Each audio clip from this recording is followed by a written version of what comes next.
बिस्मिल्लाहिर्रहमानिर्रहीम। तुमसे पाकिस्तान में खुश आमदीद। मैं हूँ साजिद हुसैन। मजबूत मुस्तहकम पाकिस्तान पर हम बात करते हैं कैसे मुल्क व मिल्लत की तामीर और तरक्की में हमने अपना किरदार अदा करना है। 5 फ़रवरी योम यकजहती कश्मीर मुल्क भर में मनाया जा रहा है। न सिर्फ कराची, मुल्क के कई शहरों में तकरीबात और रैलियों का इनेकाद किया गया और इस बात को दोहराया गया कि हम कश्मीरियों की हिमायत जारी रखेंगे हर प्लेटफॉर्म पर। अब देखना ये होगा कि सिर्फ़ ये हिमायत का सिलसिला ही जारी रहेगा या कि अमली कदम भी हमारी हुकूमतें आने वाली जो मैंडेट लेकर हुकूमतें आएंगी वो इस मामले को आगे बढ़ाएंगी, या कि एक सेट किया हुआ है, हमने एक पॉलिसी बनाई हुई है कि बस इतना आगे जाना है, इससे आगे कश्मीर के मामले में नहीं जाना।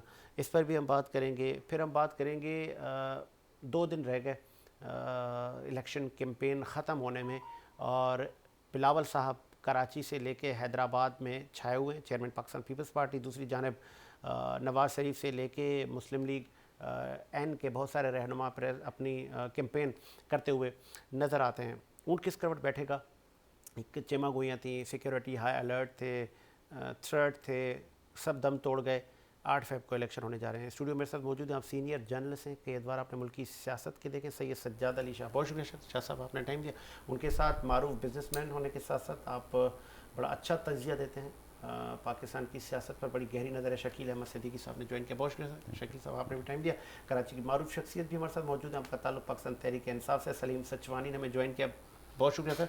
सचवानी साहब, आप पीटीआई के मौक़िफ़ के लिए तशरीफ़ लाए। सबसे पहले पीटीआई का मौक़िफ़ में जान लेता हूँ। सब इंडिपेंडेंट हैसियत से इलेक्शन लड़ रहे हैं क्योंकि निशानात अलग अलग हैं, तो उनको इस ज़मरे में लिया जा रहा है कि यार ये इंडिपेंडेंट हैसियत से इलेक्शन लड़ रहे हैं, लेकिन ये हैं पीटीआई के नामज़द करदा लोग, और वो पीटीआई जो बानी पीटीआई की पीटीआई है। तो लोगों में शऊर आ गया। पिछले प्रोग्राम में हमने कहा था, आपने कहा था शऊर आ गया है, दिलवा भी रहे हैं जो निशानात हैं ताकि लोगों के माइंड में बैठ जाएं। किसी का कुर्सी है, किसी के विकेट हैं, किसी के टेबल टेनिस रैकेट है। कितने कामयाब हुए आप लोग? देखिए, जैसे कि आपको मालूम है कि जस्टिस फाइज साहब ने आइन की सेक्शन नंबर 2 और आर्टिकल 17 की खिलाफ वर्जी करते हुए जो ये फैसला दिया है उसका जिक्र तक नहीं किया उस आर्टिकल का अपने फैसले के अंदर में, जबकि उनको उस आर्टिकल का जिक्र करना चाहिए था जिसके अंदर वाज़ेह तौर पर मौजूद है कि हर पाकिस्तानी का हक है कि वो अपनी पार्टी बनाए, इलेक्शन सिंबल ले और उसके प्रमोट करे अपनी पार्टी को। इसके अलावा भी बहुत सी चीज़ में मौजूद है, मगर उन्होंने इसकी कोई वजाहत नहीं की, इसके शिक के ऊपर कोई जवाब नहीं लिखा जो कि इनको करना चाहिए था। अब पीटीआई के तमाम लोगों ने जो है वो अपने फॉर्मों के ऊपर लिखा वो पीटीआई के हैं, ठीक है। तो अब जितने भी लोग लड़ रहे हैं, अगर इंसाफ और किसी थर्ड पर्सन से पूछें जो कि कोई तासुब परस्तर नज़रिया न रखता हो, तो वो आपसे यही कहेगा कि जिसने पीटीआई का लिखा तो वो पीटीआई का ही उम्मीदवार है। अब अगर निशान इन्होंने एक बल्ले का सिंबल छीना है, इन्होंने इसमें फैसले में कहीं ये नहीं लिखा होगा, मैंने पढ़ा नहीं इसलिए मैं कह रहा हूँ होगा, कि इनको कोई दूसरा निशान अलाट नहीं किया जा सकता। इनकी पार्टी को बैन कर दिया गया है, इनकी पार्टी पर पाबंदी, इस तरह की कोई बात इनके फैसले में नहीं होगी। तो इस हिसाब से जितने भी आज़ाद उम्मीदवारों को जिन्होंने अपने फॉर्म के ऊपर पीटीआई लिखा है और जितने भी सिंबल मिले वो सारे के सारे सिंबल पीटीआई के हैं और उनको एज ए पीटीआई ही काउंट किया जाना चाहिए और एज ए पीटीआई ही वो काउंट होने चाहिए, कानूनन, इखलाकन और आइनन। सही। और वो जीत भी रहे हैं कराची से। सर, ये जिस तरीके की धांधले अभी तक हो रहे हैं तो हम भरपूर कोशिश करें कि आवाम ज़्यादा से ज़्यादा निकले ताकि इनकी धांधलियों के रिकॉर्ड जो है वो कम हो। कराची के अंदर में हम अपील करते हैं कराची और हैदराबाद की आवाम से कि वो पीपल्स पार्टी, जमात इस्लामी और MQM इन तीनों के कैंपों का बायकाट करें और ताकि आवाम को, लोगों को मालूम पड़े कि कितने लोग इनके कैंपों में जा रहे हैं और कितने फिर जो वोट इनके कैंप, इनके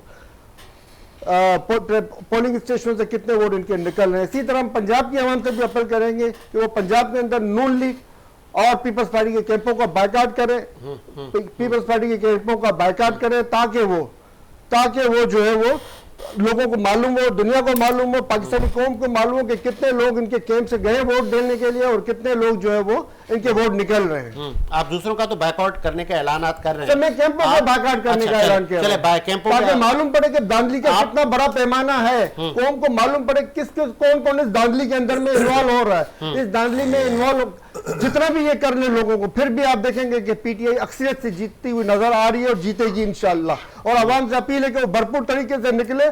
तमाम तर जो है ना दारो मदार अवाम के ऊपर है, तमाम तर दारो मदार अवाम के ऊपर है कि वो बाहर निकले और कौम को, उस लीडर को जो इनके लिए जेल में बंद है, कौम को उस लीडर को जिसने अपने पूरी खानदान की कुर्बानी दी हुई है, जिसकी बीवी को निशाना बनाया गया, जिसकी बहनों को निशाना बनाया जा रहा है, और उनको कौम आज़ाद करवाने के लिए आप फेड को ज़्यादा से ज़्यादा तादाद में निकले और साबित करें कि वो एक जिंदा कौम है और अमरीकी और मौजूदा हमारी इस्टेब्लिशमेंट दोनों की साजिशों को नाकाम करे।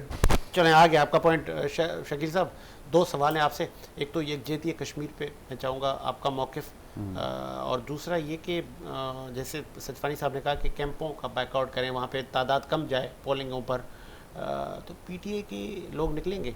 क्योंकि जो कैंपेन होती है वो तो नहीं चलाई इन लोगों ने, बस पोस्टरों की तक महदूद हैं, कॉर्नर मीटिंग्स करने की कोशिश की गई लेकिन न करने दी गई, सिक्योरिटी वजूहात हैं या इन पे इस्टेब्लिशमेंट का प्रेशर कहें, क्या कहेंगे? देखिए ये तो वो सारी बातें हैं जो कमोबेश अब हर शख्स कर रहा है।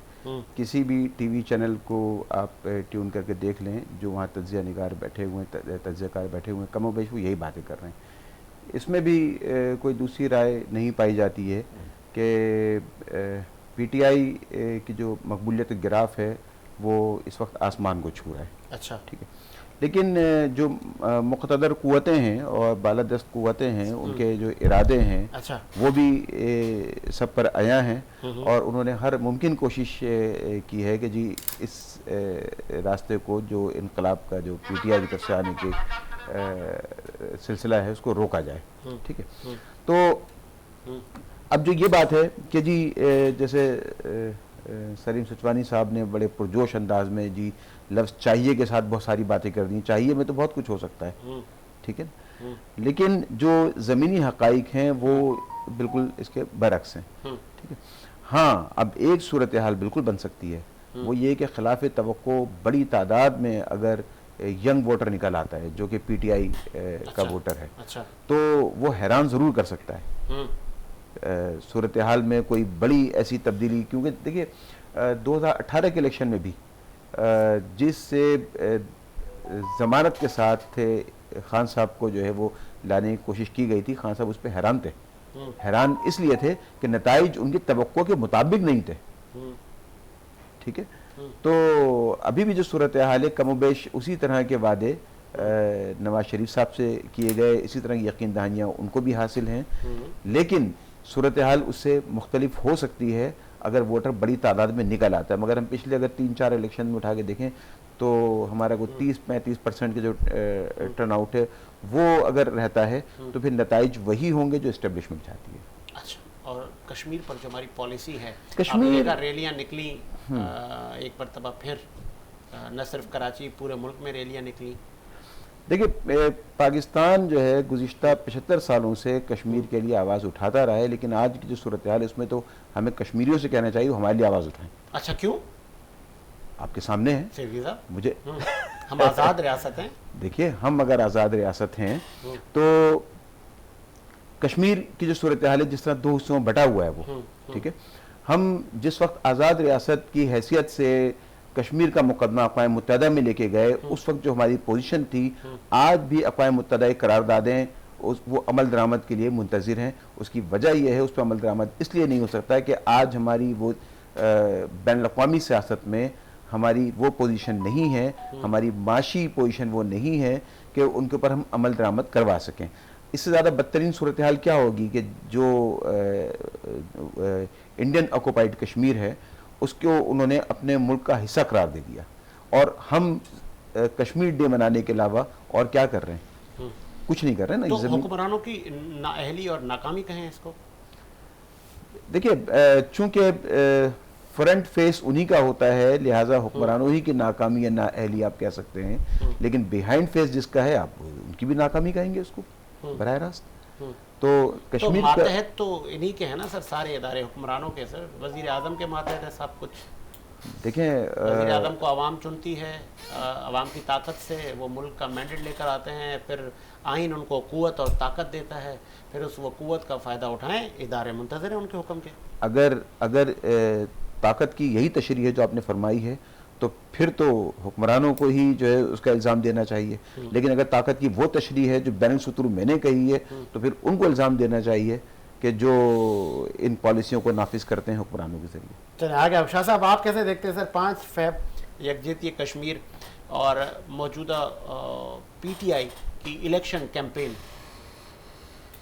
बिस्मिल्लाहिर्रहमानिर्रहीम। सबसे पहले तो मैं 5 फरवरी के हवाले से यौम कश्मीर पे बड़े खुले लफ्ज़ों में भारत के इक़दाम की मजम्मत करता हूँ, और 2 करोड़ मजलूम मिस्कीन मासूम मुसलमानों को कुचला जा रहा है। मजम्मत तो सभी करते हैं, हर साल कुचला जा रहा है, और बिल्कुल बिल्कुल पाकिस्तान का आगे भी तो बढ़े।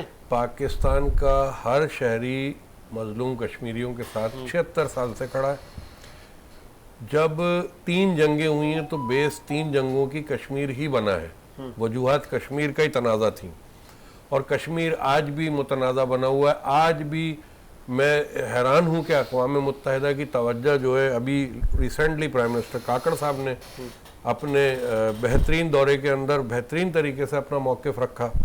आर्मी चीफ ने पूरी तरह जो है वो कश्मीर की जो है वो वजाहत करके तमाम मामलात बताए। उसके बावजूद भी जो है वो भारत के कान पे जूं नहीं रेंगती है, और अक़वाम मुत्तहिदा भारत, शाह साहब आपको क्या लगता है कि हमारी ये इक़दाम करने से, रैलियां निकालने से भारत बोलेगा आ जाओ भाई ये हमने आज़ाद कर दिया? देखें, हमें भारत को दिखाने की ज़रूरत नहीं है, हम तो अपने मजलूम कश्मीरियों को बता रहे हैं कि हम साथ खड़े हैं।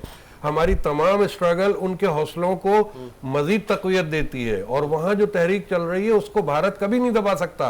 अगर दबा सक रहा होता तो आज कश्मीर पुरअमन हो चुका होता, और वहाँ भारत की स्ट्रांग हुकूमत कायम होती, उनको 9 लाख फौज की जरूरत नहीं होती वहाँ। वो कभी भी उनका वो ख्वाब पूरा नहीं होगा, क्योंकि यहाँ से मुस्तकिल बुनियाद पे जो है वो पाकिस्तान की कौम, पाकिस्तान की हुकूमत, अफवाज पाकिस्तान, तमाम लोग मजलूम कश्मीरियों के साथ खड़े हैं। और मैं सख्त मजम्मत करता हूँ यहाँ बैठ के आपके प्लेटफॉर्म से कि कश्मीर के ऊपर मजालिम जो उठा रहा है भारत, ये एक ना एक दिन उसको बहुत महंगा पड़ेगा, इसका नुकसान होगा। इसका नुकसान खित्ते को पहुंच रहा है, पूरे खित्ते को नुकसान पहुंच रहा है। कश्मीर का हल जब तक नहीं निकलेगा, कश्मीर जब तक एक आज़ाद रियासत नहीं बनेगा, उसकी वही सूरत हाल रहेगी। आखिरी आपने देख लिया कि इसराइल और फ़लस्तीन को बैठना पड़ रहा है, आज बैठ के गुफ्तगू करनी पड़ रही है, चाहे वो 2 खित्तों की जो है ममलिकत बनाई जाए, चाहे वो उनकी शराइत पूरी की जाए। चाहता है कौन नहीं है, कौन नहीं चाहता कि कश्मीरियों को हुकूक मिले, हक खुद वही मैं आपकी तरफ कौन नहीं चाहता? वही मैं आपकी तरफ लेके आ रहा हूँ पूरा इशू, कि जब आप फ़लस्तीन और इसराइल के लिए बैठ रहे हैं, तमाम मुतकद्दर कुव्वतें बैठ रही हैं,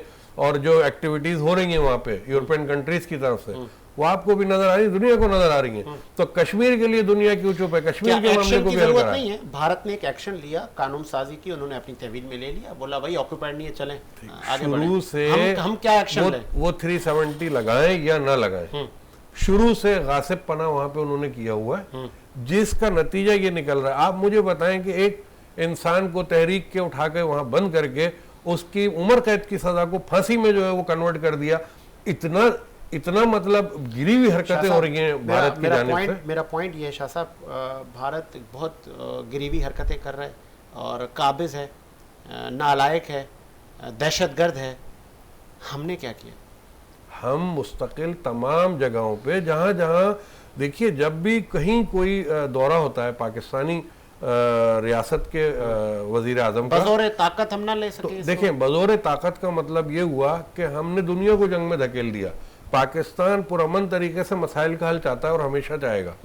हम कभी नहीं चाहते कि जंग खित्ते में हो और उसमें बेजा जाने जो है वो ज़ाया हों, और उस जंग के असरात बहुत खतरनाक होते हैं। सलीम सचवानी साहब, मसला है कश्मीर बहुत पुराना हो गया, बचपन से देखते हुए आ रहे हैं, ये मसला हल नहीं हो रहा, ये गुत्थी सुलझ नहीं पा रही। सुलझाने के लिए बड़ी बैठकें लगती हैं, बड़ी बैठकें, अक़वाम मुत्तहिदा, मुक़तदर क़ुव्वतें सारी बैठ के मसले का हल निकालते हैं, तो वो बैठकें सूदमंद साबित क्यों नहीं हो पाती? लगती तो हैं अक्सर। सर, नियतों का फतूर है, नियतों में जो है ना वो सफाई नहीं है।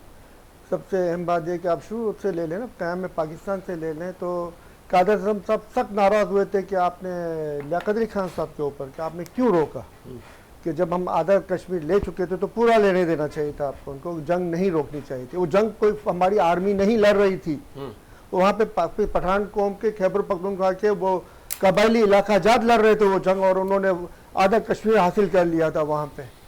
तो आप खुद सोचें कि जब कश्मीर हम आधा ले चुके थे तो उसी वक्त पूरा ले लेना चाहिए था। फिर उसके बाद आप आ जाए हमारी जो हुक्मरान तबका है जिसके बारे में ये भी कह रहे हैं, जिनको हुकूमत करनी नहीं आती वो अपने इदारों को संभाल लें वही बहुत है। ये हुक्मरान तबका अपने हुकूमत के नशे के जो ख्वाब है ना, उसमें जो पूरी कौम को उसने तनज़्ज़ुली की तरफ धकेल दिया है। वो सिर्फ अपनी जाती पॉकेट के ऊपर ध्यान देना है इनका, और किसी चीज़ पे नहीं है। आप देखिए 1962 के अंदर में कश्मीर खाली पड़ा हुआ था, पैदल जाना था हमें और ले लेना था कश्मीर, किसी एक बंदे को कोई सी लड़ाई की जरूरत नहीं थी, पूरा कश्मीर खाली पड़ा था। मगर अमेरिकन इशारों के ऊपर इन्होंने कश्मीर हासिल नहीं किया। पाकिस्तान 71 की जंग के अंदर बेफजूल में पाकिस्तान तोड़ने की प्लानिंग तो पहले ही कर चुके थे जनरल अयूब खान साहब। 1960 के अंदर इनका बयान रिकॉर्ड में मौजूद है कि बंगाली हम पे बोझ है। आज वो बंगाली हमसे 3 गुना आगे और हम बल्कि इनसे 10 गुना पीछे। सन 71 की जंग एक बेफजूल की जंग थी जिसके अंदर हमारे हजारों फौजी शहीद हुए, जिसके अंदर हमारे हजारों सिविलियन शहीद हुए, जिसके अंदर हमारे हजारों खवातीन की जो है अजमतें लूटी और पता नहीं क्या क्या वाक़या, क्या ज़हनी तनाव बर्दाश्त नहीं किया। मगर आप देख लें कि वो क्या हुआ, उसका हमारे फौजियों को सिर्फ ईंधन में झोंकने का जरिया बना लिया गया हुक्मरान तख्ते ने। हमारे फौजियों को ईंधन में धकेलते, हमारे फौजी शहादतें दे रहे होते हैं सिर्फ ईंधन में धकेलने के लिए हमारे फौजी, बेफजूल की जंगों के अंदर धकेलने के लिए हमारे फौजी। फिर अफगानिस्तान के जंग के अंदर हमारे फौजियों को धकेल दिया गया और लूट मार करके पैसे बाहर बनाए जा रहे हैं। जब आपकी मेंटलिटी सिर्फ पैसा बनाना होगा, आपकी मेंटलिटी सिर्फ मुल्क को लूटना होगा, तो कश्मीर को क्या हम अपने आप को भी आज़ाद नहीं करा सके अभी तक। कश्मीर तो दूर की बात है, पहले हम अपने आप को तो आज़ाद करा लें। आज अवाम को वोट देने की सहूलत नहीं है, आज अवाम को अपनी पसंदीदा पार्टी सेलेक्ट करने की जरूरत नहीं, जिसकी वजह से मुल्क 2 लाख हो चुका है। एक दफा मुल्क 2 लाख हो चुका है और वही हरकतें आज भी दोहराई जा रही हैं, वही काम। और ये इमरान खान साहब जो है, ये इनको सलाम करे खान साहब को। अगर आज अमेरिकन यहाँ पे मौजूद होते अड्डे लेके ना, तो खैबर पख्तूनख्वा के अंदर असलाह और पैसे दोनों मिल रहे होते हैं पख्तूनों को, और बोले तो लो ये तुम्हारे पर घासिब है। और वहां पे हमारे सिपाही आ रहे होते इन बेचारों से लड़ने के, दोनों हमारी कौम के लोग मर रहे होते। ये खान साहब को सलाम है जिन्होंने इस चीज को रोका, और उन अमरीकी फौजियों को जो सारा दिन हमें लड़ाने के मंसूबाबंदियां ही करते रहते थे, कभी अफगानियों से कभी फलां से। मगर असल जो हमारा मसला है, जो कश्मीर का मसला, उससे हमारी तवज्जो हटा के रखी हुई। लड़ाई करनी थी तो उसके लिए करनी थी, जब खाली मिल रहा था तब भी आपने नहीं लिया। और आज आप कश्मीर की क्या बात करोगे, आप तो अपनी कौम तक को भूल चुके हो। आप अपने 22 करोड़ गरीबों का तक का ख्याल नहीं, आप कश्मीरों का क्या ख्याल करोगे। आप सिर्फ और सिर्फ अपनी जात के लिए जब बने हुए, आप कश्मीरियों के लिए क्या सोचोगे। और जब आप अपने घर में मौजूद लोगों के लिए नहीं सोचे, तो बराबर में मौजूद कश्मीरियों के लिए क्या सोचोगे आप। सबसे पहले आप अपने मुल्क को मजबूत करें, सबसे पहले आप अपनी कौम को मजबूत करें। कश्मीर तो हमारा था, है और रहेगा, उसको कोई हमसे नहीं छीन सकता इंशाअल्लाह अल्लाह की रहमत से। और जो आपके सामने जनरल बाजवा, कश्मीर आपका है, ऑक्युपाइड कश्मीर, वो दोनों कश्मीर हमारे हैं। उन्होंने कानून पूरा पास किया मुकम्मल कानून से, इनके जाली कवानीन से कुछ नहीं होता। अच्छा, ये तो कल पाकिस्तानी पार्लियामेंट पास कर देगी कि पूरा भारत हमारा है, तो क्या पूरा भारत हमारा हो जाएगा। जी जी, मैं आता हूँ। और ये जो जनरल बाजवा साहब ने कश्मीर के मुतालिक क्या क्या बातें की थी, क्या कौम के सामने नहीं जाए, क्या जेब देता था। जनरल जो आर्मी चीफ बना हुआ उस तरह की बातें कर रहा है। क्या नवाज शरीफ साहब जो जिसको आज हुक्मरान बना के लाया जा रहा है हमारे ऊपर, जिसको हुक्मरान बना के लाया जा, उसने नहीं कहा था कि बम्बई के हमलों में पाकिस्तान के लोग इन्वॉल्व हैं। क्या उसने नहीं कहा था कि हमने जो है चोरी करके मिसाइल टेक्नोलॉजी हासिल की है। इस तरह के लोगों को हमारे ऊपर ला रहे, तो ये लाने वाले भी गद्दार हो, आने वाले तो हैं ही गद्दार। तो इस तरह की सिचुएशन पे पाकिस्तानी कौम आगे नहीं बढ़ती जब तक पाकिस्तानी कौम का सोचा नहीं जाएगा, जब तक पाकिस्तान कौम के तालीम याफ्ता बनाने की प्लानिंग नहीं की जाएगी, जब तक पाकिस्तानी कौम को सहूलियत नहीं दी जाएंगी, तो उस वक्त तक पाकिस्तानी कौम आगे नहीं जा सकती। ठीक है, आगे आपका पॉइंट शकील साहब। मैं थोड़ी सी इजाफी बात ये कहना चाहता हूँ इसमें। अच्छा, हमारे मुल्क के जो तस्वुर दिया अल्लामा इकबाल ने, तो उनका अपना ताल्लुक भी कश्मीर से था। अच्छा, पैदा वो बेशक सियालकोट में हुए थे, लेकिन वो कश्मीरी थे। और ये बात 1930 की, जिससे कि ये बात वाज़ेह होती है कि हम कश्मीर की तारीख को 1948 से देखते हैं कि जी वो आधा हमारे पास आ गया, आधा उनके पास रह गया। लेकिन कश्मीर पर जुल्म की ये तारीख उससे पहले की है। और वो अल्लामा इकबाल का एक शेर मैं आपको सुना देता हूँ जिससे आपको ये उसकी पिक्चर वाजे हो जाएगी। वो कहते हैं कि जी आज वो कश्मीर है महकूम व मजबूर व फ़कीर, आज वो कश्मीर है महकूम व मजबूर व फ़कीर, कल जिसे अहले नज़र कहते थे ईरान सग़ीर। ये बात कब की है? 1930 की है, बताएं। ठीक है। पाकिस्तान बना है उसके 17 साल बाद। तो कश्मीर पे जुल्म सितम की ये दास्तान 1948 से शुरू नहीं होती है, वो उससे पहले से शुरू होती है। और जो मुत्तहदा हिंदुस्तान की तारीख है हम वहाँ की बात करते हैं। तो हमें जब हम कश्मीर से मोहब्बत की बात करते हैं, कश्मीरियों की हिमायत की बात करते हैं, तो सबसे पहले हम बजाय ये नारे लगाने कि हमें अपना एहतसाब करने की ज़रूरत है, हमें अपने गिरबान में झांकने की ज़रूरत है कि क्या कश्मीर के लिए नारों से बढ़ के हमने कुछ किया है, ठीक है। तो मेरा नहीं ख्याल कि हम इससे ज़्यादा कुछ कर सकें। अच्छा, मुझे ये भी बताइएगा, आपको याद होगा 2015, 16, 17 में एक ब्रेकिंग आया करती थी, नवाज शरीफ साहब को नायल कर दिया गया। नवाज शरीफ साहब के इंडस्ट्रीज़, फैक्ट्रियों से रॉक एजेंट निकाला है। आजकल एक और ब्रेकिंग आती हैं, इद्दत के केस में खान साहब को इतने साल सज़ा, फ़लाँ केस में खान साहब को इतने साल सज़ा, उनकी वाइफ को भी। ये ब्रेकिंग आजकल आ रही हैं। फिर ये जो अभी इद्दत में जाली निकाह केस, फॉर्मर वज़ीर आज़म, बिल्कुल ठीक है। और ये जो केस की नोयत है, ये अखलाकियात का जनाजा कहें?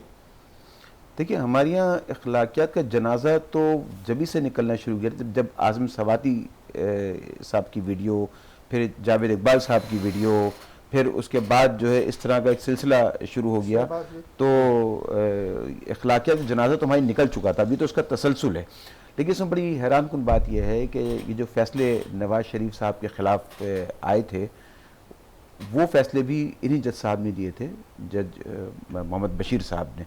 और उस वक्त उनके फैसलों के ख़िलाफ़ और नून लीग ने जो शोर शराबा किया और जो एहतजाज किया और जो उन्होंने नाज़िबा कलमात इस्तेमाल किए थे इन्हीं जज साहब के लिए, आज उसी तरह के मिलते जुलते फैसले जब और मैं इसको कहते ना, उस पर मैं तड़का लगा देता हूँ। जी जी, आपको याद होगा नवाज शरीफ साहब को जूता पड़ा था, जी आपको याद होगा इंकें पड़ा करती थी मुंह पे, बिल्कुल, बड़े बड़े लीडरों पे अंडे पड़ा करते थे, बिल्कुल ऐसा ही, तो वो भी जनाजा निकला था। बिल्कुल जनाजा निकला था, बिल्कुल जनाजा निकला था।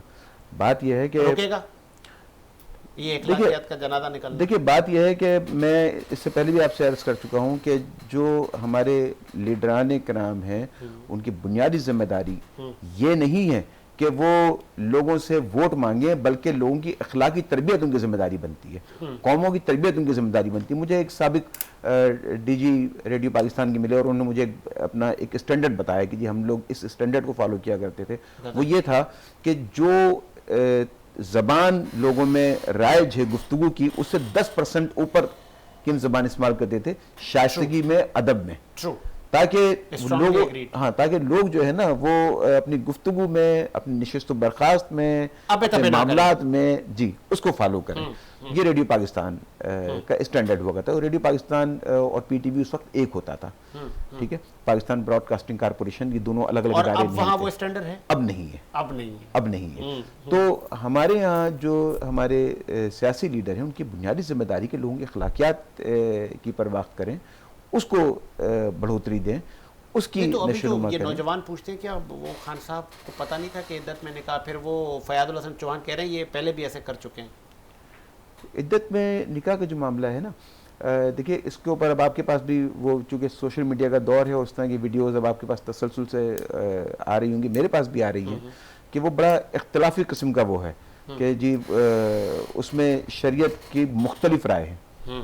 एक राय ये भी है कि जी अगर खातून ने गवाही दे दी है कि जी उनकी इद्दत जो है वो पूरी हो गई है, तो फिर उसको मान लिया जाना चाहिए, उलमा की राय है ये, ठीक है। लेकिन चूंकि ये फैसले पहले से हुए हुए होते हैं, लिहाजा टेक्निकली सिर्फ उसको टेक्निकली फिट करना होता है, वो फिट मौके की मुनासिबत से फिट करना होता है। एग्जैक्टली। अच्छा शाह साहब, आप क्या कहेंगे? ये अभी एक फिर इतनी बड़ी शख्सियत, कल तक के हमारे पूरी दुनिया में नाम रोशन करने वाले बानी पीटीआई, और फिर उन पे ऊपर ये इस तरह के केसेस, नौजवान पूछ रहे हैं कि क्या खान साहब को पता नहीं था या उनके मुशीरों को कि ये शरीयत इस चीज़ का मना करती है? देखिए जी, आप लोग अभी इस मामले पे अच्छी बहस कर रहे हैं और मेरे दोस्त फाजिल इन्होंने भी बड़ी रोशनी डाली, मगर जब आप ये कहते हैं कि शरीयत का मामला, तो मैं समझता हूँ उसमें कोई दो राय है ही नहीं। शरीयत के तहत अगर इद्दत के दौरान निकाह हुआ है तो वो फस्ख है, उसको गैर शरई करार दिया जा सकता था और वो दे दिया गया। मेरा जहन काम नहीं कर रहा, कम से कम मैं अपनी बात करूँ। मेरी राय है कि खान साहब को पता नहीं था शरीयत तो का। वो तो उनके अपने लोग गवाही दे रहे हैं। देखिए वहाँ इस केस में जो गवाह चले हैं वो कोई बाहर के गवाह नहीं है, इमरान खान के घर के गवाह हैं, अपनी पार्टी के लोग हैं। वकला जो वहाँ पे पैरवी कर रहे हैं वो इनके अपने लोग हैं। और पिछली अगर आप तोशा खाना में चले जाएं, उसके अलावा आप देख लें जो भी सजा हो रही है, ऑफिशियल एक्ट के मामले में आ जाएं, सब जगह उनके अपने गवाह 25 गवाह पीटीआई के अपने चल रहे हैं। नहीं गवाहों को तो छोड़े ना शाह साहब, नहीं, गवाह तो देखिए हमारे घर अच्छे का ही होते भेदी रहते लंका हैं, ढाता है, मरते भी रहते हैं, आते भी रहते हैं। घर का भेदी लंका ढाता है, बाहर से कोई गवाह क्रिएट नहीं किए गए। नो कॉन्फिडेंस जो है वो पाकिस्तान की आर्मी नहीं लाई थी, एस्टेब्लिशमेंट नहीं लाई थी। नो कॉन्फिडेंस जो है वो आ गया, इनके अपने जो अलाई थे उन्होंने धोखा दिया, वो निकल के बाहर चले गए। अब उसके बाद ये जो केसेस चल रहे हैं इनकी पैरवी प्रॉपर हो नहीं रही, वकला ने डुबा दिया है। और ये जो केस है इस वक्त बुशरा बीबी वाला, मैं ये कहता हूं कि अगर इन लोगों में इतना ही जोश है, जो कहते थे कि इमरान खान तक बात आएगी तो हमारी रेड लाइन है, अच्छा तो ठीक है, रेड लाइन हमने देख ली कहां तक क्रॉस हुई है। अच्छा, आज आप चाह रहे फिर पीटीआई बाहर निकले? नहीं, आज मैं ये ना पूछ करें रहा शाह हूँ, मैं कह रहा हूँ आज मेरा इनसे सवाल बनता है कि इलेक्शन तो है, सर पे फैसला दूध का दूध और पानी का पानी हो जाएगा, कौम मौजूद है, लेकिन बुशरा बीवी आराम करेंगी वहां घर के अंदर और इनका जो चेयरमैन बानी है वो अडियाला जेल में होगा।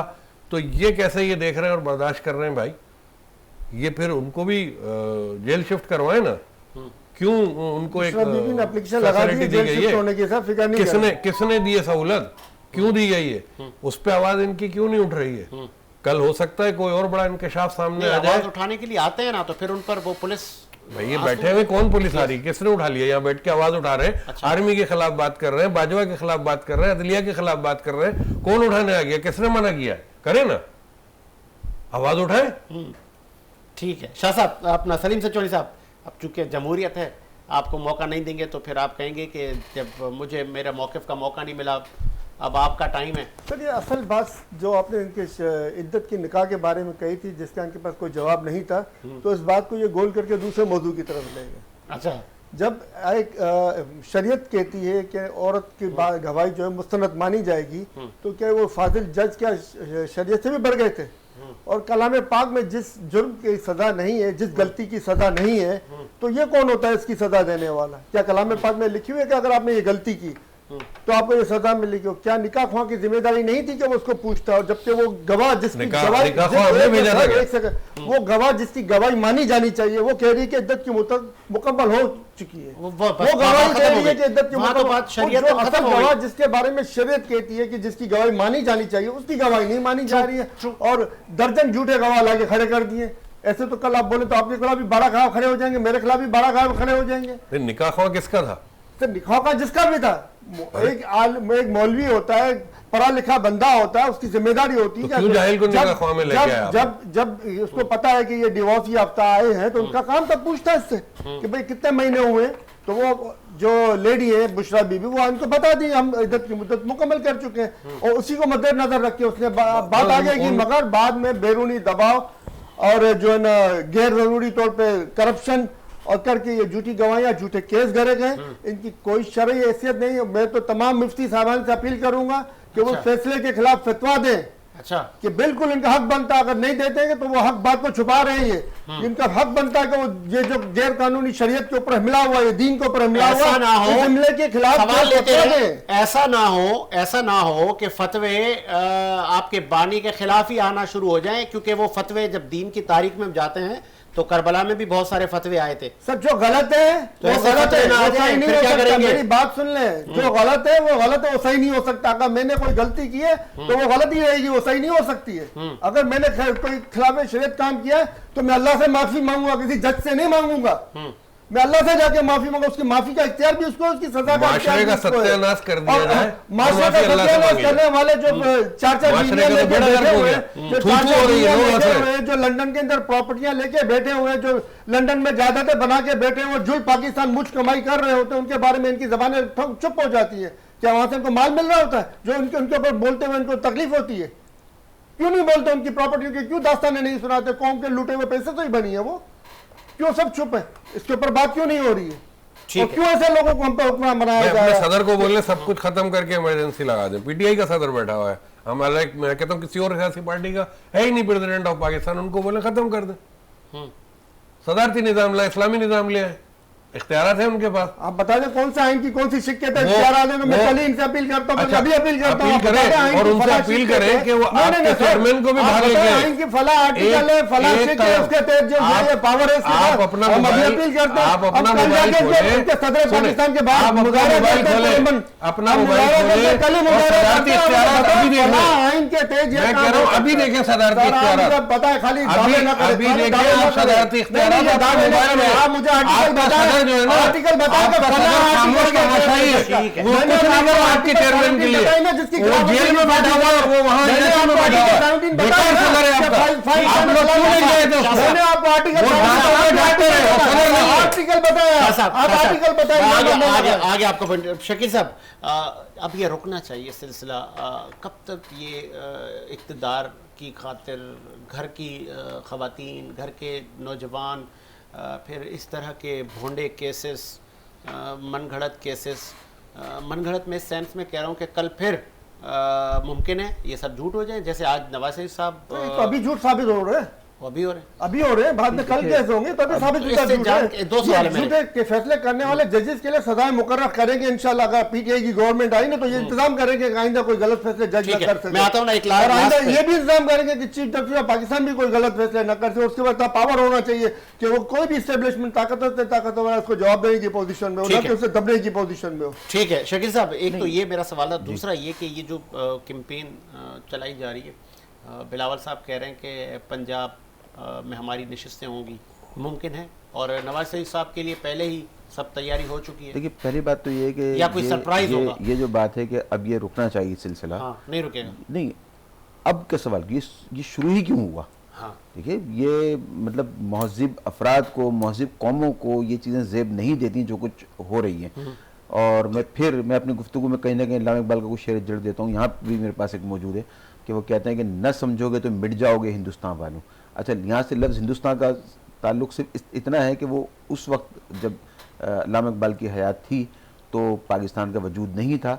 अब इस लफ्ज़ हिंदुस्तान को हटा के पाकिस्तान लगा लीजिए कि न समझोगे तो मिट जाओगे ए हिंदुस्तान वालों, तुम्हारी दास्तां तक भी ना होगी दास्तानों में। ये वो मुल्क है जो जर्मनी को इमदाद दिया करता था, जो जापान को इमदाद दिया करता था, जो सऊदी अरब को इमदाद दिया करता था, जो तुर्की को इमदाद दिया करता था। आज हम $1 बिलियन के लिए हम इन्हीं मुल्कों का जो है वो इन्हीं मुल्कों के आगे कशकोल लेकर हम दौड़ रहे हैं। और उसकी वजह क्या है? उसकी वजह यही सारी जो अखलाकी गिरावट है जो हमारे अंदर आ चुकी है। ठीक है, अब आ जाए आपके दूसरे सवाल की तरफ जो आपने पूछा कि बिलावल भुट्टो साहब पंजाब से नशिस्तें हासिल कर सकेंगे या नहीं। ये उसका जवाब तो मुतादिद दफ़ा आपके प्रोग्राम में दे चुका हूँ कि बिलावल भुट्टो साहब को पंजाब से कुछ नहीं मिला। नहीं, अता तारा ने भी वो पकड़े ना कि लोग वोट वो खरीद रहे हैं और वो कह रहे हैं कि बिलावल अब मैं आखिरी धमकी दे रहा हूँ। ये सब लेकिन ये दोनों जमातों की तारीख रही है। अच्छा, ये दोनों जमातों की तारीख रही है। और इसमें जो हमारे साबिक सदर पाकिस्तान आसिफ अली जरदारी साहब का तो आपको पता है कि उनके लिए तो बड़े मुहावरे मशहूर हो चुके हैं अब उर्दू ज़बान में बाकायदा। तो ये दोनों जमातों की तारीख रही है ख़रीदो फ़रोख्त की। और जो सूरत हाल इस वक्त बनी हुई है, मैंने आपसे पिछले प्रोग्राम में भी कहा था कि हॉर्स ट्रेडिंग जो आप अब देखेंगे वो आपने इससे पहले कभी नहीं देखी होगी। ठीक है, तो ये बिल्कुल होगा जो जमात अदलिया की सरपरस्ती में। अब ये तो खैर आप कह सकते हैं अदलिया की सरपरस्ती में अदलिया ने अपना काम जो करना था। 2018 में हलवा खा रहे थे, कुछ नहीं हो रहा था। वोट कहाँ से गिर रहे थे नहीं पता इनको, ऊपर से गिर रहे आवाम थे। दे रही थी और इसीलिए ईवीएम मशीन लाया ताकि आइंदा भी आवाम ही दे। उसको खत्म किसे किया? आप लोगों ने, चलें आपके सहूलत का। ठीक है शकील साहब, आके आपका पॉइंट सैयद सज्जाद अली शाह, क्योंकि हम लास्ट की तरफ हम जा रहे हैं, मुझे ये बताइए अभी आज़ाद हैसियत से भी बहुत सारे लोग इलेक्शन कॉन्टेस्ट कर रहे हैं, फिर बानी MQM ने लंदन से बैठकर अपने लोगों की भी सोशल मीडिया पे नाम भेज दिए कि ये मेरे लोग इलेक्शन कॉन्टेस्ट कर रहे हैं, क्या वोट पड़ेगा उनको? बड़ा वाज़े इलेक्शन कमीशन ने लॉ बना के और उसकी बाकायदा ऐलान कर चुका है इलेक्शन कमीशन कि जो भी आज़ाद कैंडिडेट हैं वो अपनी सियासी पार्टी में जब जा सकते हैं जब उनको इलेक्शन कमीशन की जानिब से उनका इंतखाबी निशान अलॉट हुआ है। यानी मिसाल दे रहा हूँ कि अगर जैसे बल्ले को दबा दिया, बल्ले को ख़त्म कर दिया निशान को, और पतंग जो है वो MQM पाकिस्तान को अलॉट हो गई, तो ये आज़ाद कैंडिडेट उस पार्टी के साथ बैठ सकते हैं जिसको इलेक्शन कमीशन ने इंतखाबी निशान दिया है। मतलब तो आज नहीं कल जीतने के बाद कल इलेक्शन कमीशन की तरफ से ये भी आ जाएगा कि तमाम आजाद उम्मीदवार नून लीग में चले जाएं, ये ऑर्डर इलेक्शन कमीशन है। कल ये भी आ जाएगा, टेंशन न लें सर, आपके तो हो यही रहा है, वो तो बाद में आएगा, पहले ही चले गए, मिस्टर बोरिया बाद में चले गए, बल्कि रोड पे बता दिया पेट्रोल हम डलाते थे, राशन हम डालते थे, बकरे हम काटते थे, जहाज हम देते थे, शलवारें तो अल्लाह माफ करे, वो कैरेक्टर एसोसिएशन तो यहाँ पे आके खत्म हो गई ना। अपनों ने इनके ऊपर बिजलियां गिराई हैं, तो अब आजाद भी चले जाएंगे भाई। और जितने मैं देख रहा हूँ कि ये जो अभी आपने जिक्र किया कि दूसरी तरफ से भी जाहिर है, देखिए बैन लगा हुआ उनके ऊपर, और बैन होते हुए अगर लेना शाह साहब दूसरी कौन सी तरफ MQM लंदन ना भाई, तो बैन लगा MQM लंदन के ऊपर, उस बैन के बावजूद अगर 53 और 23 कैंडिडेट उतारे जा रहे हैं तो उनकी नॉमिनेशन कैसे चली गई, ये तो एक सवाल है निशान। पार्टी हम तो PTI की बात कर रहे थे, वैसे पार्टी PTI पे तो वैसे पार्टी खत्म हो चुकी है, PTI पे बैन नहीं है, बैन नहीं लगा हुआ है, PTI पे बैन नहीं लगा हुआ, तो लेकिन PTI आजाद उम्मीदवार बगैर नवाज इंतखाबी निशान फिक्री है। के, बगैर इंतखाबी निशान के आजाद उम्मीदवार, सारे वो एक इंतखाबी अलग चीज। निशान जो PTI लेकिन के ये लोगों को जो मिले, वो PTI जो ही के बैन काम लगा हुआ होंगे। है, बैन लगा हुआ है, MQM पाकिस्तान से सवाल है कि वो क्या कर रही है, वो इतने सारे नॉमिनेशन कैसे हो गए, अब तो ये मामला समझ से बाहर हो गया। इस पे तो MQM पाकिस्तान को सवाल उठाना चाहिए कि ये कौन से कानून के तहत ये मामला हुआ है। और हिमायत का ऐलान हो गया, तो हिमायत एक्चुअल कानूनी शक्ल आती भी नहीं है उसके अंदर, लेकिन फिर भी इतने ज्यादा लोग, कोई 1-2 कैंडिडेट हो, 4 हो, समझ में आता है, कोई हल्का नहीं छोड़ा गया है। और जो है उनकी हिमायत में वो MQM लंदन की हिमायत के जो है हिमायत याफ्ता कैंडिडेट, उनकी बाकायदा लिस्टें आ गई हैं और बाकायदा कल से कैंपेन चल रही है कि इनको वोट दिया जाए। तो बाइकाट जो चल रहा था 10 साल से, वो कहाँ चला गया, या 15 साल से जो भी बाइकाट चल रहा था वो कहाँ चला गया। तो MQM पाकिस्तान ने जो मेहनत की, जो अपने आप को जोड़ा तोड़ा, फिर जोड़ा तोड़ा, तो वो सब मेहनत कहाँ चली गई, तो सवाल बनता है कौन खेला, कौन खेला। तो यही तो कह रहा हूँ, आप लाइन पे लें किसी MQM के करता धरता को जो पाकिस्तान को देख रहे हैं, अनीस कायम खानी को लें, मुस्तफ़ा कमाल को लें, फारूक सत्तार को लें, खालिद मकबूल को लें, उनसे पूछें कि ये सब क्या हो रहा है। चलें, PTI के साथ हाथ हो जाता है, MQM पाकिस्तान के साथ हाथ हो जाता है, अचानक सिचुएशन चेंज हो रही है, अभी और होगी, 1-2 दिन रह गए ना, 48 घंटे से भी कम वक्त रह गया है कैंपेन्स चलाने में। आप लोगों की क्या स्ट्रेटजी है, आखिरी प्लान क्या है PTI, बानी PTI, इमरान खान की PTI के लोगों का, कितनी तादाद में लोग निकलेंगे, 2.5-3 करोड़ नया वोट आ चुका है, फिर जब ये निकलेंगे आज़ाद होकर जीत जाएंगे, कमोबेश अभी तक आप लोगों के दावे हैं कि 100 से ज़्यादा नशिस्तें हम ले जाएंगे, कैसे आगे स्ट्रेटजी बनाई है, आइन क्या कहता है, किस में जम होना है, या जब तक आपको तवक्को है कि निशान वापस मिल जाएगा? सर आइन है कहाँ हमारे पास जो हम इससे तवक्को करें, आइन तो है नहीं। चीफ जस्टिस ऑफ पाकिस्तान भी आइन को तोड़ रहे होते हैं, और दीगर इदारे भी आइन को तोड़ रहे होते हैं, इलेक्शन कमीशन भी आइन को तोड़ रहा होता है। आइन तो हमारे पास है ही नहीं, कानून हमारे पास नहीं है, जिसकी मर्जी में आए 4 दीवारी फलां के अंदर घुस जाए, बिगर वारंट के गिरफ्तार करके अगवा करके ले जाए। आइन कहाँ है हमारे पास? अच्छा, एक सवाल कानून कहाँ है हमारे पास? कर दूं इधर, आपने जब आइन और कानून की बात की तो मुझे याद आ गया, यहाँ की सिंध की सदर फरियाल तालपुर साहबा असेंबली में रो रही थी, और वो कह रही थी कि मुझे वो पता नहीं किन जेलों में रखा गया, फिर वहाँ की पंजाब की वो जो वहाँ पे कैदी थी मेरे साथ, वो मुझे हौसले दिया करती थी, कोई सहूलत नहीं हुआ करती थी, तो मैं उनको रो के कहती थी कि मैं सिंध से आई हूँ और मैं बहादुरी से इधर जेल काटूँगी। फिर मुझे वो भी याद आ रहा है, मरियम साहिबा का दरवाज़ा भी टूटा था, इखलाकियात का जनाजा वहाँ भी निकला था। ये तब हुआ करता था जब ये आपकी हुकूमत थी, उस वक्त वो सब गलत हो रहा था, लेकिन तब PTI के लोग कहते थे कि इनको हिसाब देना है।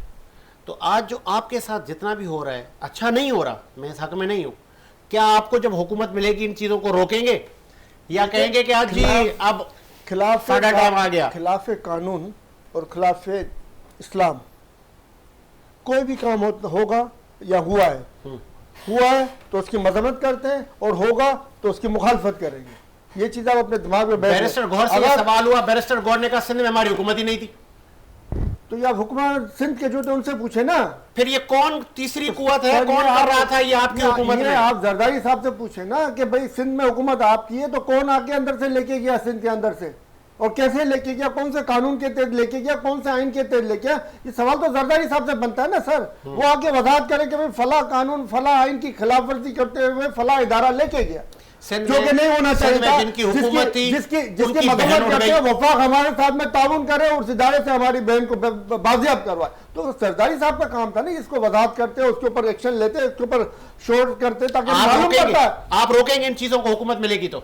सर अगर पीटीआई दो तिहाई अक्सरियत से कामयाब हुई अल्लाह की रहमत से, तो आप देखेंगे कि कवानीन जो है वो तमाम तब्दील होंगे, बरतानवी दौर के तमाम कवानीन जो है वो ख़त्म किए जाएंगे और कवानीन अवाम की सहूलत के लिए बनाए जाएंगे। इदारों को अवाम की खिदमत के लिए होते हैं, इदारे अवाम के ऊपर बदमाशी और माफिया बन के हुक्मरानी के लिए नहीं होते। इस वक्त तो हर इदारा अवाम के ऊपर बदमाश और माफिया बना हुआ है, कोई महकमा ऐसा नहीं है जो अवाम की खिदमत कर रहा हो। एक महकमा बता दें, आप नहीं बता सकते कि भाई जाओ फला महकमा अवाम की खिदमत का। एनजीओ करती हुई नजर आएंगी आपको अवाम की खिदमत, मगर कोई इदारा आपको अवाम की खिदमत करता हुआ नजर नहीं आएगा। तो अवाम को इदारों के अवाम का खिदमत गुजार बनाने के लिए आप तो लोगों की औरतों को नहीं उठाएंगे ना, इक़्तिदार मिल गया तो? जी सर, इक़्तिदार मिला फ्यूचर में तो लोगों की औरतें तो नहीं उठाएंगे ना आप? ना हमने पहले औरतें उठाई है लोगों की, ना अब उठाएंगे, ना आइंदा उठाएंगे। ये जिस तरीके से लोग औरतों के साथ सुलूक किया गया पीटीआई की औरतों के साथ, 9 मई को हलाक होने वाले 50 अफराद के बारे में अब मौजू गायब है। 9 मई को सैकड़ों खवातीन जो जेलों में डाली गई, जिनकी बेइज्जती की गई, रोडों पे घसीटा गया, वो टॉपिक गायब है। ये क्या आइन के तहत हुए थे ये सारे इकदाम? ये क्या कानून के तहत हुए थे? ये गायब है। वो शोहदा की जो यादगारें थी, सिर्फ यो याद है वो शोहदा किस लिए शहादत पाई थी? उस शोहदा ने इन्हीं कौम की माओं, बेटों और बहनों की हिफाजत के लिए शहादत पाई थी, न कि इसलिए पाई थी कि इनकी अगर कोई इनके साथ कोई गैर कानूनी हरकत करे, इनकी यादगारों को कोई वो करे तो आप तमाम को एक ही लपेट में ले लो, तमाम के साथ एक ही सुलूक करो। जिसने जुर्म किया उसको पकड़ने के बजाय आप मजलूमों को पकड़ने लग जाओ, बेगुनाहों को पकड़ने लग जाओ। टाइम मेरा प्रोड्यूसर कह रहा है खत्म हो गया। शकील साहब 1 मिनट मैं चाहूँगा इस पर रोशनी डालें कि ये जो पकड़ धकड़ खत्म होगी नहीं होगी? नहीं, मेरा नहीं ख्याल कि खत्म होगी, चलती रहेगी। दूसरी बात ये कि इनको आगे बढ़ के जिम्मेदारी कबूल करनी चाहिए कि मौजूदा सूरत हाल जो बनी हुई है उसके बानी जो है वो यही लोग हैं। पीटीआई की तरफ से सिलसिला शुरू हुआ, वरना वो मिसाक जमहूरियत में शामिल हो सकते थे, अपना लबो लहजा नरम कर सकते थे। मिसाक जमहूरियत तो वो खुद तोड़ चुके थे सर, और साथ मिल बैठकर हुकूमत चलाई जा सकती थी। इस सूरत हाल के जिम्मेदार तो वो कहते थे ना इनके साथ नहीं बैठ सकते, ये लोग चोर हैं, तो चोरों के साथ कैसे बैठे? अब उसका नतीजा आपके सामने, उसका नतीजा आपके सामने के खात्मे और रूल ऑफ लॉ के लिए हमेशा कहा खान साहब। जी जी शकील, इसके लिए कोई बैठने के लिए तैयार नहीं है। देखिए उसका नतीजा आपके सामने है। और दूसरी बात यह है कि इसकी कोई तवक्को नहीं की जा सकती पीटीआई से भी कि हुकूमत में अगर ये आ जाते हैं तो अपने रवैये पर नजरसानी करें। अच्छा, इसे कोई तवक्को इनसे नहीं, मतलब कि फिर से वो मूवीज में देखते थे सुल्तान रही की वो गंडासा लेके आया करते थे कि अगर हुकूमत पीटीआई के आ गई, आप कह रहे हैं ये फिर बदले लेंगे? बिल्कुल ऐसे। आप देखिए ना, लबो लहजा, इरादे, तेवर, ये सब यही बता रहे हैं कि जी इसमें अभी इन्होंने कुछ सीखा नहीं है और इन्होंने वही कुछ करना है जो जिसका खुमियाजा आज ही भुगत रहे हैं। शाह साहब, पीटीआई और तमाम पॉलिटिकल पार्टियां एक बैठकर, जैसे नवाज शरीफ और बेनज़ीर साहिबा ने एक डॉक्यूमेंट साइन किया था, तो बैठ जाए ना मुल्क की तामीर और तरक्की के लिए, और फिर मानते भी नहीं है। आपने कहा ना सिंध में हमारी हुकूमत थोड़ी थी, फिर सिंध में जिनकी हुकूमत थी वो अपनी बहन को उठवाएगा। ये तीसरी कुव्वत कौन है, उसको भी तो ढूंढें। आजिज़ी और इनकसारी जो है वो पीटीआई में नहीं देखी गई। सेकंड करूँगा इनकी बात को। अच्छा, और अभी भी मैं ये देख रहा हूँ कि जेल से अहकामात ये थे कि आप झंडा नहीं उठाएंगे, बैनर नहीं उठाएंगे, दूसरे कैंप्स पे अपना जाके एंट्री करा के खामोशी से वोट डालेंगे। और अभी इन्होंने बयान दिया है कि जी वो फला कैंपों में नहीं जाए, फला कैंपों पे जाए ताकि पता लगे वोटर कितना निकला है। तो ये फुकदान है, एक बयान कुछ होता है, एक बयान कुछ होता है। और इसी तरह झूठ पे मबनी 3.5 साल तो चलो हुकूमत ये वाली रही है, वजीर आजम शिप रही। केपीके के अंदर कितनी पुरानी हुकूमत है इनकी, हम पीपल्स पार्टी पे उंगलियां उठाते हैं। केपीके में कौन से फलाही काम हुए हैं, कौन सी यूनिवर्सिटियां बनी है, कौन सी झीलें बन गई वहाँ, कौन से पानी के कुएं जारी हो गए, वो तो कोई बताए ना हमें। वहाँ कौन से काम हुए, इतनी अरसे हुकूमत रही है। आज भी केपीके के अंदर कोई ऐसा काम नहीं हो जो हुकूमत ने इनके दौर की हुकूमत में बेहतरी की तरफ गया हो। अब अगर बैठने की आप बात करते हैं तो मैं नहीं समझ सकता कि गर्दन में सरिया रख के बैठा जा सकता है। अच्छा, बैठना नामुमकिन है। खुदा रहम करे हमारे मुल्क के ऊपर और अमन अमान की सूरत हाल ठीक हो जाए। और मैं आपको ये बताता चलूं कि इस्तेकाम पाकिस्तान पार्टी जो है, हाँ, वो दूसरी बड़ी पार्टी नजर आ रही है मुझे इस इलेक्शन के बाद। कैसे?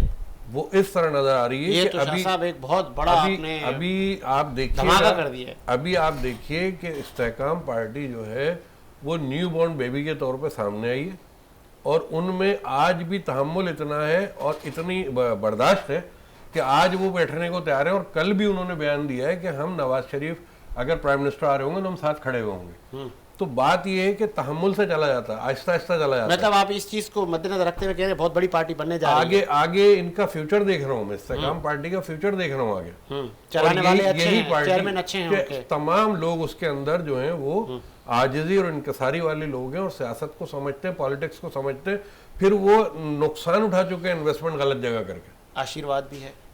देखिए आशीर्वाद तो पब्लिक का होता है, सियासी पार्टी को किसका आशीर्वाद होगा। चले आ गया। सलीम साहब, मैं चाहूंगा कि मौके का मुनासिबत से एक पॉइंट आपसे और ले लूं।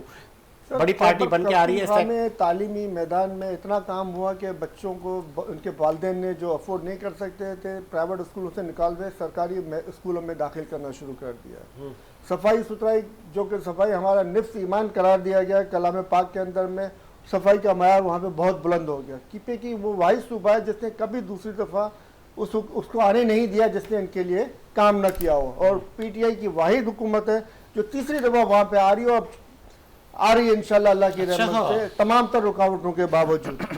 तो जब, और आपको पता है बुजदार जैसे जिसको सब आप लोग, हम तो नहीं कहते, सब आप लोग जो इसको कहते हो बुरा भला कहते हो, उस जैसे प्राइम सीएम ने 26 यूनिवर्सिटियाँ पंजाब के अंदर में अपने 3.5 साल दौर के अंदर में कायम की है। 26 यूनिवर्सिटियाँ 3.5 साल दौर में, जो कि नवाज शरीफ के पिछले सारे अदवार देख लें उसके मुकाबले में इसने कितनी यूनिवर्सिटी कायम की, तो आपको मोटरवे के अलावा कोई यूनिवर्सिटी नहीं मिलेगी वहाँ पे, कोई तारीख ऐसा यूनिवर्सिटी नहीं मिलेगी जिसने यूनिवर्सिटी कायम की। ये तालीमी मैदान में परवेज इलाही साहब ने काम किया था और उसके बाद बुजदार ने तालीमी मैदान में काम किया, उसने वहाँ पर यूनिवर्सिटियाँ तामीर की और वहाँ की इकोनॉमी बेहतर करने के लिए किसानों को बहुत सी सहूलियत दी गई। सब बातें हैं भाई, कोई सब बातें हैं, जब सेहत कार्ड भी बातें हैं, सेहत कार्ड भी बातें हैं, एहसास प्रोग्राम भी बातें हैं, सारी बातें हैं। मैं तो कराची वालों से पूछता हूँ 1100 अरब कहाँ गए, वो ख्वाब में मिले, वो मकान कहाँ गए जो दिए जाने थे, वो कौन से मकान मिले? जिनके कराची को तो ठीकरा बना के छोड़ दिया इमरान खान ने। पूछे ना उनको, लाए इधर एमएनए को लाए, आप और मैं दोनों मिलकर पूछे कितने पैसे मिले और तुमने क्या कहाँ लगाया, तो वो आपको हिसाब देगा। कौन खा गया? जहाँ एमएनए से पूछे, जो एमएनए था उस वक्त, उससे पूछे भाई थोड़ी था। आप अभी जब एमएनए यहाँ पे कोई मौजूद नहीं है, आप उससे सवाल कर रहे हो तो बेकार है। तो पार्ट है, मैं तो पार्ट कहता हूँ, मैं आपको जवाब दे चुका उसका पहला कि हमारे इलाके में काम हुआ और जितना भी काम हुआ वो सिर्फ और सिर्फ एमएनए के बजट से हुआ। इसके अलावा और कोई काम नहीं। 4 दफा खुद अर्जी डाल चुके हैं, प्रेसिडेंट को डाल चुके हैं अर्जी। हुकूमत सिंध ने मुकम्मल तौर पर नजरअंदाज किया हुआ था। आज भी आप देख लें, परसों नालों के क्या हाल था, नाले उबल पड़े थे, पानी बह रहे थे, आज भी यही हाल था। 1100 अरब दे गए थे। आज बैठे हुए हमारे मेयर कराची पीपल्स पार्टी के, और इसके बावजूद भी जो है सिंध के अंदर या कराची शहर की यह हालत। ठीक है, ऐसी उम्मीद के साथ मुझे साजिद हुसैन को इजाजत दीजिए। मुलाकात होगी नए प्रोग्राम के साथ।